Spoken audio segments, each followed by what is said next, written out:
you. Thank you very much. Is that good sounds? Can you hear? Is that good? I don't know. Does that work? Yeah, there we go. So, thank you very much. How does this work now, John? Just forward button, like you said. Okay. There we go.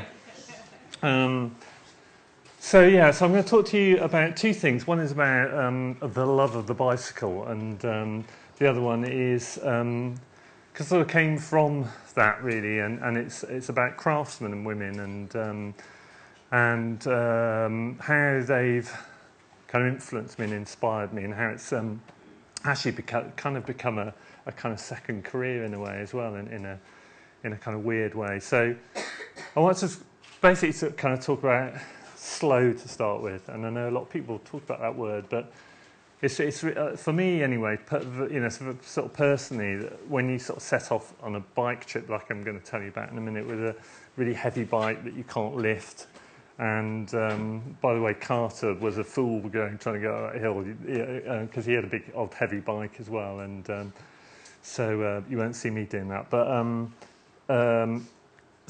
so it's kind of about being measured and considered, and I think it's something that, having met an awful lot of craftsmen and women over the last couple of years, that kind of I realise relates to not only me being on a bike, but also to the way craftsmen work. So, for example, I've met a few shoemakers, one very near here, and another in London, two women who make shoes, and they make a pair of shoes a week, and it seems to me that if you make handmade shoes, that's how long a pair of shoes take, and I like the kind of simplicity of that, and also just the fact that you sort of know what's happening, you know what's going to happen. Our lives are so sort of complicated normally, and kind of layered lives that I really love this idea of craftsmen having quite straightforward lives compared to maybe other people. So I was going to talk about being on a bicycle really, and what I discovered a few years ago. Like, I've always ridden a bike. I've never been like a massive cyclist. And we've got Rob Penn talking in a couple of times. Rob's, a great cyclist, and it's great actually to have two people talking about the love of the bicycle. But what I realised was that whenever I go on a bike, I love it, and when I get somewhere, I just feel great. And I don't know if everyone feels like that, but that's how I feel. And the kind of flip side of that is when I'm in a car, I just feel terrible when I get anywhere. I feel kind of sick. I feel a bit depressed, and people behave really badly to you, and so it's just like completely opposite. This kind of sums it up really. So this is a really well-known quote Hemingway said. So he said, "It's by riding a bicycle that you learn the contours of a country best, since you have to sweat up the hills and coast down them. Thus you remember them as they actually are. While in a motor car only our high hill impresses, you have no such accurate remembrance of a country you have driven through as you gain by riding a bicycle." So that kind of sums up a little better than I would possibly how I feel. I can't remember what's next. So this is me and my wife Harriet, and this is outside a little cottage in Cornwall, and we go there every year with our bikes. Take our bikes on the train, and we cycle up to Prussia Cove, which is just about 7 miles from Penzance. It's a really beautiful place, and we stay in this little cottage 50 yards from the sea, and then we do walking, and we go for a little ride, and we call it a bicycle holiday, and we cycle home at the end of the week, and we've done it every year for the last 7 or 8 years. I was going home one day, and cycling on the coast, and we live on this island, and you start thinking about I kind of natter on the bike as well, so I was kind of saying, Harriet probably wasn't listening, but I said, so if you just carried on, how long would it take before you got back to the same point, and how far would it be, and stuff like that. And then I started thinking about it, and then I started saying to people, oh, maybe I could do that, and then I started looking at people that had done it the year before, and And the other thing that happens, you start telling people in a pub, and then you realise once you've told like 3 people, they start telling people that there's this, this idiot doing this ride, you know, and so you have to do it basically, because there's a little kind of tipping point where you can't sort of say, oh, no, it's just an idea, and it doesn't work like that. So yes, so I set off, and I thought I'd do this. Stick near the coast. So as I'd go running with David sometimes, and he says I'm the only person that's worse than him with directions. And what I thought was, with the coast, there's this thing where if you keep the sea on your left, you don't have to worry too much about anything else, basically. And that kind of worked. So I set off, and then I became a bit intrigued. I thought, well, actually, if I just set off on a bike ride, it would be a bit kind of selfish and a bit self-indulgent, maybe. So I thought, well, what else could I do? What could I do as well as a bike ride? So I thought, well, I wonder how much you can do on a bike, and I wonder how much you can carry, and technology's getting smaller and smaller. What's possible? Little cafes will have Wi-Fi. So I kind of put that together with also some of the kind of books that I'd read, I'd become inspired by, and these are 3 travel books that I'm sure a lot of you know, one or if not all of them. And what I really like about these books, and I realised, was that they don't talk about themselves, they talk about the people they meet. And actually, if you read Mike Carter's book about riding around the coast of Britain, he does the same. He writes about the people. So you learn this journey through the people you meet rather than your own experience. And also I just love the way writers like Laurie Lee or Bruce Chatwin will describe everything in great detail. And so even like smells, you can read a page and you kind of feel like you're on this little railway station in Patagonia somewhere. And I remember something somebody said about the radio as well. Somebody once said, I think it was about Radio 4, that the pictures are better on radio. And I thought about that a little bit as well, kind of like that idea. So being a graphic designer, I had this idea of maybe telling stories through pictures and words, and maybe I could interview people and get their stories and find out what they do, and so as I was doing this journey, I was having this beautiful bike made in Bristol by a company called Argos, lovely little bike frame maker. I thought that I would maybe go to some of the bicycle companies, so saddle maker, frame maker, Hope Technology, people that are doing really great things for bicycles in this country. And so I went to Brooks Saddles, and I kind of played this idea of storytelling. And this is just a little clip of the very first, I call them sound slides, so sort of audio and pictures together. And I'll just play it for you. I was a good one that he passed on there, so it was a good one.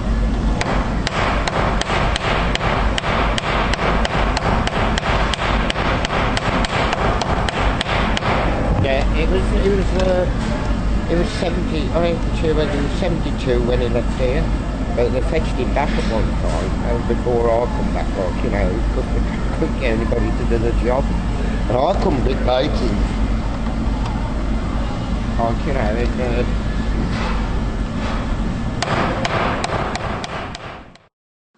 So that was Brooks Saddles, who are a little company in the West Midlands, and I've done this for the Americans because I realised that we were laughing about it yesterday, but his accent was a West Bromwich accent, which is a Midland accent, and it's quite strong. And I thought there's going to be Americans that won't understand a word, and so I don't know if he did or not. But anyway, this little piece was something that sort of stuck out for me, and it's something I've come across time and time again with craftsmen in particular. And it's about learning from people, learning from a kind of master craftsman, and then it's your job then at some point to pass that skill on again, as handing a skill down. And it's something you come across time and time again with kind of makers. So that really fascinated me, and so I thought that on my bicycle journey around the coast of Britain, this is Harriet mapping my route on a old school, and I thought, well, what I'll do is I'll look out for, and I kind of looked up this word artisans, and I know it's a word that's used a lot now in sort of baking and so forth, but it's a really nice word because what it means actually is someone that develops a skill over long time, over like hundreds of hours, and has develops this kind of passion.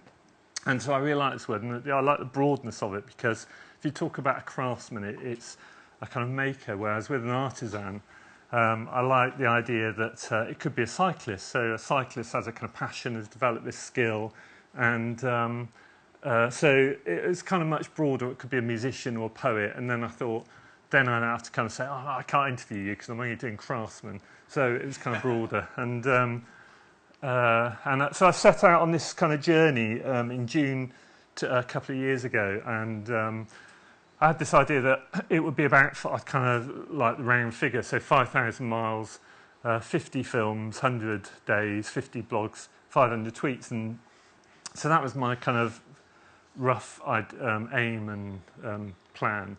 And then we started kind of developing it a bit more, and we worked out who I might meet, and it was kind of a bit random in some ways, but some friends, so Innocent Drinks, for example, and a few.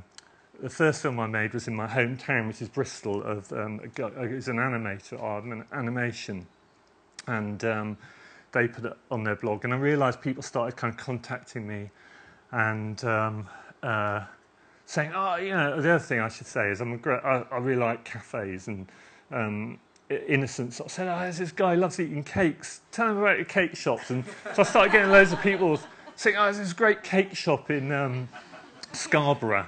And so that's what I did. And I actually went to every one, I have to say, and they're all exceptional. Yeah, that was that. And then so I kind of set off. This is the chocolate brownie that Harriet made on the day that I left. And yeah, so off I went. And I sort of said, yeah, I suppose the other thing about it was, I kind of thought I've never spent 3.5 months on my own, and what would that be like, and would I go a bit nuts and stuff? But of course, you meet people and talk to people. So there's this kind of weird thing where everyone becomes like your best friend, and you want to like hug everyone, and which is a bit weird as well. But and so I met like loads and loads of people, loads of makers, and I met people that. Like I got a hug. This is Tilda Swinton somewhere, and I got a hug from Tilda Swinton, and which I phoned Harriet about. So, Tilda Swinton's just hugged me, and she said, "So?" Anyway, she wasn't very impressed. Basically, I had to pass that one by, and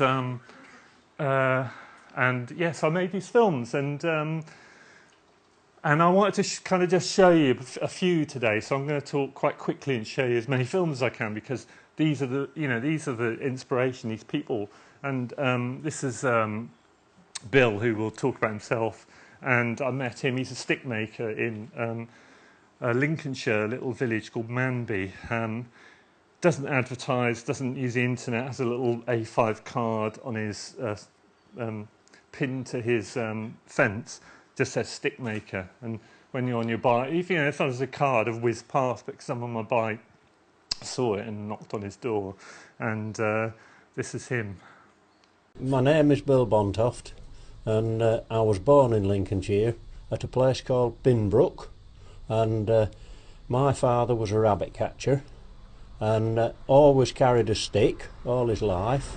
My stick making started with me scrounging at father for a stick, and he would pull a stick out the edge and say, "There you are, boy, that'll do for now." As I progressed and got a little bit older and got my own pocket knife and one thing or another, father said, "Well, you can get your own now, boy." I make mainly working sticks, not show sticks. Thumb sticks made from antler, made from wood. I make knob sticks.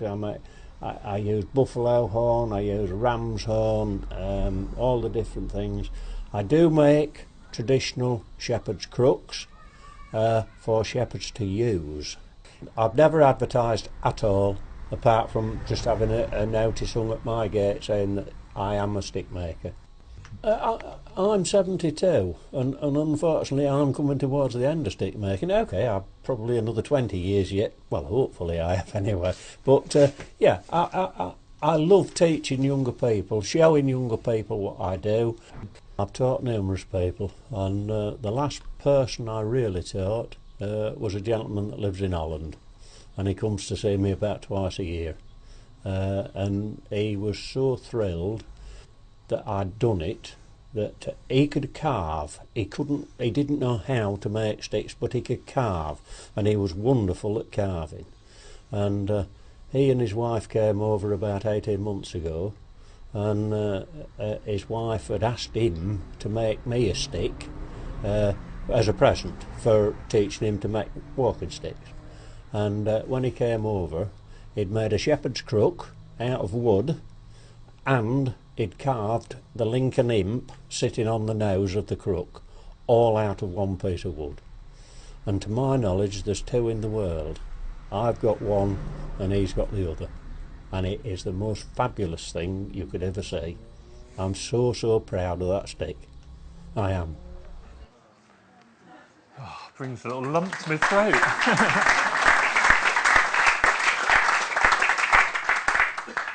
I bought a stick off him and we hassled over the price because he wanted to give it to me, and I said, yeah, you can't do that, Bill, I've got to buy it. And so we anyway, ended up, I paid him £10. The stick should have been £20. And when I got home, I realised it cost £8 to post it. So he's not a good businessman, is what I should say. And I was just going to tell you as well that I said that when I did this trip, sort of since the trip, I've kind of become known as this like a craft photographer. I don't know why, but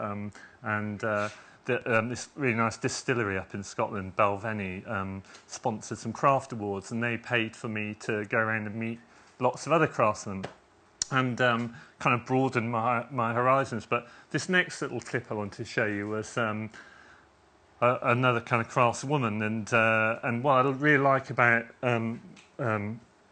this particular film is that it's a very traditional craft, but it's used in a very contemporary way, and I kind of think that aspect is really interesting. So I'll just play that. It's quite astounding, actually. My name's Shona Richardson, and I'm a crochet domist. I crochet life-size animals. I've been crocheting since I was 9. I was taught to crochet in junior school. And then later on I went to study fine art, and the two things came together actually once I left university. The project that I'm working on at the moment is called the Lionheart Project, and it's for the Cultural Olympiad. So it's got to all come together in 2012, and I'm crocheting 3 giant lines. They're about 25 foot long. Then they'll all go together in a big glass lorry which is going to tour during 2012. People are really surprised when they see, first of all, they think there's an army of people doing this because it is a huge project, but also when they see the kit, they can't quite believe it, because it really is just, yeah, like you say, it's a stick with a little notch in the end of it, and there's that and wool, and that's the only materials that I use to create this thing. Crochet is an ancient craft and pretty much forgotten, I think, in this country. A lot more people are familiar with knitting, and perhaps they can do a bit of that. It's a shame, actually, because it's such a versatile medium, and it lends itself to sculpture. You wouldn't take on a project like this unless you were absolutely in love with your medium. I mean, I knew that I was going to be in here for 2 years working away at this project, and you know, I'm here all the time. And because I love it, that's absolutely fine. I'm trying to change the image of crochet and breathe a bit of life into it, back into it. But it is unique, it's something, and I think it's because it's unique and because crochet, if you've heard of it at all, you've probably got an image in your mind of something quite out of date, I guess, and people think of old ladies sitting around doing it, but this is really changing that whole image, I think, of crochet and making it something that can be very contemporary. And I should tell you, actually, so this was on an industrial estate in Leicester, and the baboon was a portrait of Prince Harry, which I quite like as well, the idea of.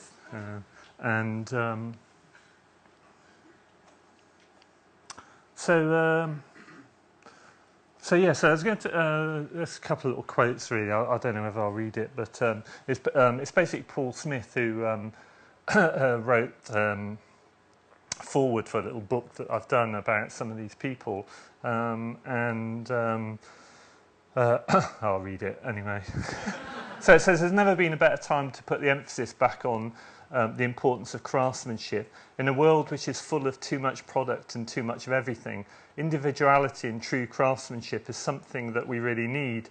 Also a change of attitude, especially with younger generation, to be more humble in their approach to life and not only to be motivated by power and money, being satisfied with the skill that you have in your hands, pacing yourself to learn a craft and developing it in such an important thing for the future. And you know, I think a lot of those points come out in people's own stories, and maybe I'll show you some more. But the other kind of aspect of doing this journey really for me was being in Britain, and I came through Wales first, and then back into England, then up round Scotland, and I went on lots of islands. But you know, it's a stunningly beautiful place we live in, and I like to think that actually, you know, it affects the people that work in it and on the coast and the crafts, and I'm sure that's the case. So, you know, Bill is a real countryman, for example, and would be affected. And also, you see funny things, you know, and this was a bin on the I can't remember what it's called, the Holy Island off Northumberland, and the monks had, you know, like we might put number 7, they put a little cross, which everyone else was photographing the antiquities, and I thought, oh, I like that bin. And this was another Bill Spink, a smoker in Arbroath. So you just see stunning things, just stunning landscapes, and we live in this kind of stunningly beautiful country. I won't say it's stunning anymore. And this is Scotland. I can't remember the name of that place now. North of Scotland. Where was it? Tobermory. Very good. And this was Norfolk, and big sky. You get these kind of huge skies, and I'm a city boy, so I was kind of, oh, big skies, stars. And yeah, just to give you a feel, so this is a little road in the Highlands, and you just hurtle. And I was talking about slow, but on a big heavy bike, you hurtle down the hill once you've got up it, and it's amazing. On a big heavy, you just go so fast. It's like a Tour de France. Stopping's an issue, but this is a friend of mine who has started this thing called the Heritage Crafts Association, and I sent him my little book. Well, actually sent the PDF because the book has literally just come back 2 days ago, and he wrote a really nice thing about it, and this is what he had to say, which is just a nice point. So he said, what we learn is that when you take the time to look, even the apparently straightforward lives of a bicycle repairer, hat maker or basket weaver are driven by passion and a deep-seated love for their work. It's inspirational, and again, that's exactly how I would feel about it. So he put it into pretty good words. I just want to quickly, I'm time up. So anyway, John said I could have a couple more minutes. I just want to show you this one, because this is a fantastic guy up in Sheffield, and this again is something I've done since the ride. But it's, you have to see it, it's great, and the Americans really, you won't understand a word of what he's saying.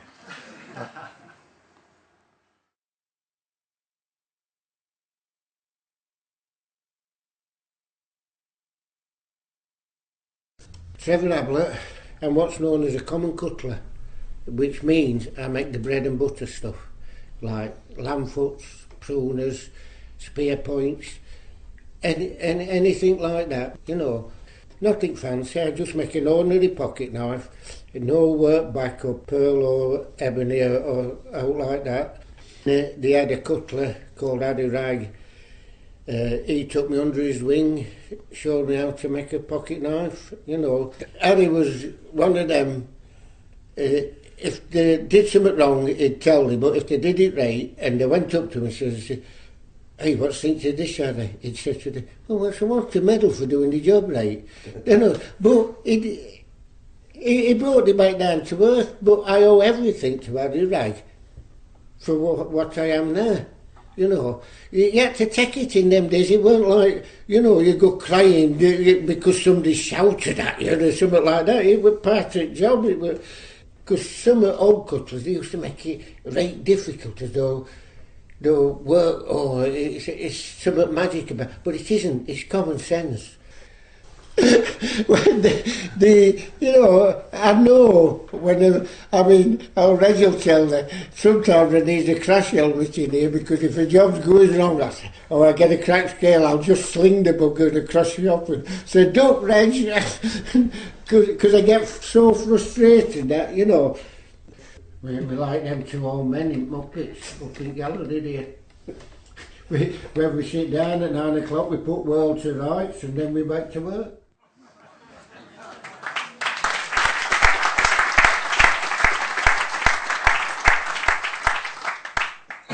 I won't show you. I won't show you that. So that was a blacksmith and a guy on the Isle of Lewis, and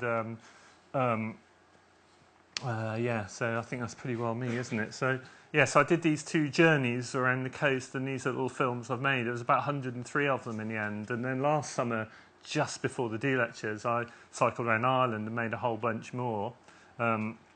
That's a really beautiful country as well, and I could show you equally beautiful pictures of Ireland. That's what I ended up doing. There's a little bit more because I kind of did the Ireland one, that's it. I was just going to tell you as well that I've got these books which are printed 10 miles from here in Clandissel, really, and use Scottish paper, and there's about 30 of the little 30 of the makers in this book, and I've got a whole bunch of them, 2,000 actually. Well, 2, I gave Josie one last night, and I've given one to somebody in our Italian, I think, across the road. But so I've got 1,998, and anyway, so the makers are truly inspiring, and you know, I kind of wanted to represent them here, and I wish I could show you more, but that's it. Thank you very much.